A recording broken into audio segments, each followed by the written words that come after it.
Hi everyone, welcome back to another video from Editing Basics. In this video, we will be learning how to add recording onto your video using Filmora application on mobile device. Adding a recording on your Filmora app can be done in just a few simple steps. First of all, open the Filmora application to get started.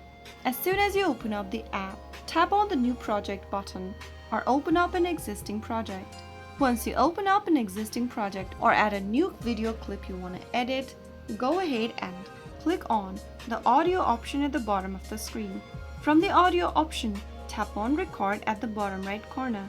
Now select the red Record button, voiceover to your video. After you are done with your recording or adding a voiceover for the video, click on the tick mark at the bottom right. If you want to add further effects onto your voice, you can click on the voice effect button, choose one of the effects you want to apply and then tap on the tick mark.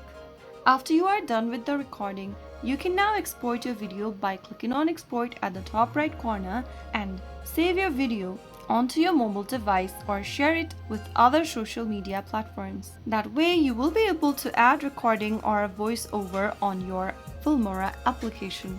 If you found the video to be helpful, go ahead and give us a thumbs up. Don't forget to subscribe to our channel by hitting the subscribe button. Press the bell icon so that you'll never miss another upcoming upload from us. I will be back again in the next video. Thank you for watching.